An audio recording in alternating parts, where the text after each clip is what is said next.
De 2019, ya se lo preguntábamos a nuestro invitado, la directora del Sistema Nacional del DIF, María del Rocío García Pérez, y 2 de sus colaboradores obligaron a 1,000 funcionarios de la institución a entregarles parte de su salario mensual, con la condición de mantener el empleo. Por este caso, la Secretaría de la Función Pública abrió un expediente de investigación y precisamente tenemos a una experta para hablar de este tema. Hace unos momentos se lo preguntábamos a Ricardo Peralta y decía que el gobierno tiene los instrumentos necesarios para revisar, para investigar este tipo de acusaciones y que si hay que aplicar la ley en contra, pues tendría que hacerse.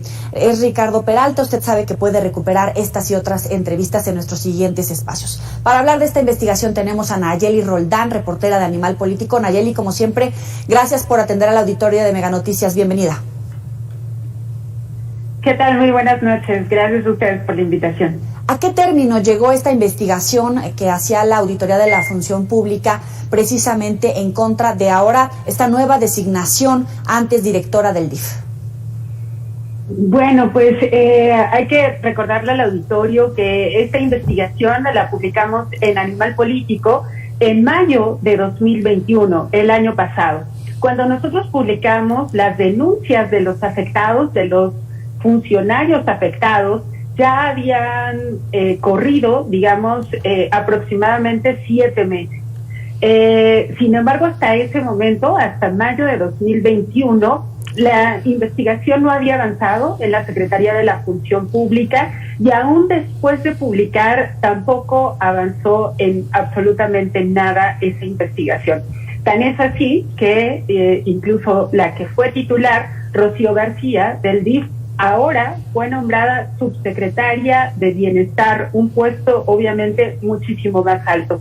Pero como bien mencionabas, Joali, de lo que estamos hablando es de un presunto acto de corrupción que tendría que haber investigado la Secretaría de la Función Pública, porque se trata de una funcionaria que condicionaba el trabajo para sus empleados a cambio de que le proporcionaran un porcentaje de su salario, entre 2 y hasta 4% a los mandos medios y superiores del DIF. Esto significaba pues una entrega de dinero en efectivo, además también tenía que ser así, de más de 600,000 pesos mensuales, que sumarían más de 7 millones al año. Según les dijeron, esto era para un programa llamado Ahijado, que tenía el objetivo de apoyar a personas en situación de vulnerabilidad. Sin embargo, cuando revisamos en la estructura del DIF, pues no hay nada referente a un programa llamado de esa manera, y por supuesto que no hay ningún tipo de informe ni de actividades y mucho menos económico de qué es lo que pasaba con este supuesto programa. Y sin embargo, insisto, pues no ha pasado nada, no se investigó más allá de lo que nosotros publicamos en Animal Político, y pues no hubo ningún tipo pues de sanción a los responsables, en este caso pues a la misma directora del DIF. ¿Pero por falta de pruebas o por encubrimiento del propio gobierno hacia sus funcionarios? Pues eso creo que tendría que estar respondiendo justamente la Secretaría de la Función Pública, porque como vemos, por ejemplo, esa hoja donde estaba enlistado la cantidad que los funcionarios tenían que entregarle en mano, digamos, a la directora y también a su subordinado, pues era una de las pruebas que presentaban justamente los funcionarios que denunciaron. Fueron 3 denuncias al menos que recibió la Secretaría de la Función Pública, y que lo que tendría que haber pasado es que la Función Pública investigara y encontrara o se hiciera de las pruebas que confirmaran o que descartaran esta situación. Pero pues más bien de lo que se trató fue de archivar el caso. Ustedes habían documentado con testimonios lo que decían las personas afectadas, que les ayudaron a documentar precisamente cómo era el modus operandi para pedirles los recursos y a dónde se suponía que iban a llegar. Exacto. Lo que nos dijeron es que apenas habían pasado 4 meses de la llegada de Rocío García a la dirección del DIF, cuando lo citó en la oficina, en la sala de juntas del DIF, para pedirles justamente que tenían que entregar este apoyo al programa llamado Ahijado. Y básicamente la advertencia velada era que si no lo hacían, pues perderían su trabajo.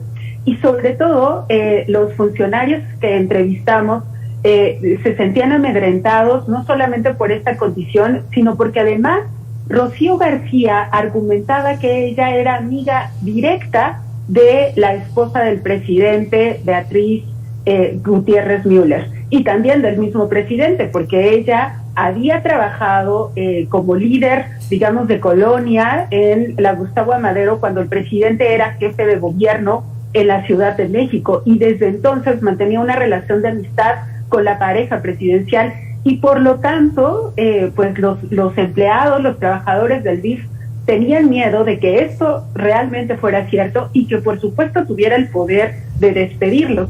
Y bueno, pues que lo que ahora vemos es que después de esta investigación periodística que se hizo pública el año pasado, que no ha pasado nada y que ahora además Rocío García fue ascendida como subsecretaria, pues probablemente el miedo de los funcionarios era cierto. Animal Político documentaba que incluso uno de los argumentos que daban en los testimonios que pudieron recabar es que estos recursos se iban a utilizar para los gastos que no cubrían con el presupuesto público. ¿Es así o qué más les decían? Exacto, les decían que como no alcanzaba, digamos, para poder solventar todos los gastos que tenían en las casas hogar, lo que estaban haciendo también en ese momento para la población migrante, pues que de ahí podía ayudar esta cooperación, digamos, de los funcionarios.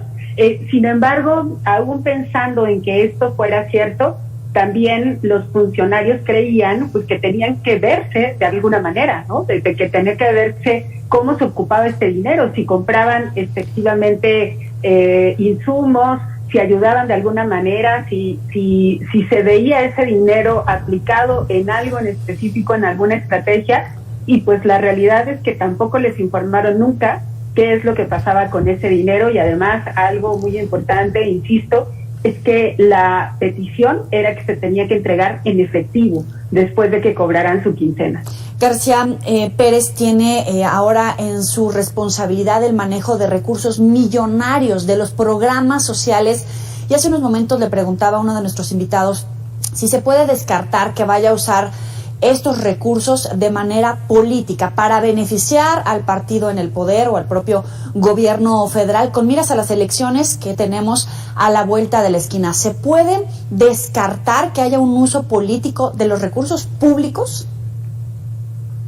Bueno, creo que esa es sin duda una pregunta que tendríamos todos, pero que más bien le correspondería sobre todo a quienes hicieron este nombramiento. Tanto de la subsecretaria, de Bienestar, porque digamos que si existe el antecedente, lo menos que tendríamos que tener como ciudadanos es información de esa investigación, de esas acusaciones a una funcionaria pública que ahora pues tiene una responsabilidad aún mayor, como bien dices, de recursos multimillonarios. Estamos hablando que los programas sociales ocupan una parte prioritaria en el presupuesto del presidente Andrés Manuel López Obrador, y además son entregas de dinero en efectivo a miles de mexicanos en este país. Entonces, lo mínimo que necesitamos como ciudadanos es la certeza que quien va a manejar estos recursos públicos pues tenga una probada eficacia, pero además también una probada confianza en su labor como funcionaria pública. Claro. Y bueno, pues este antecedente, creo, pues nos deja mucho que pensar.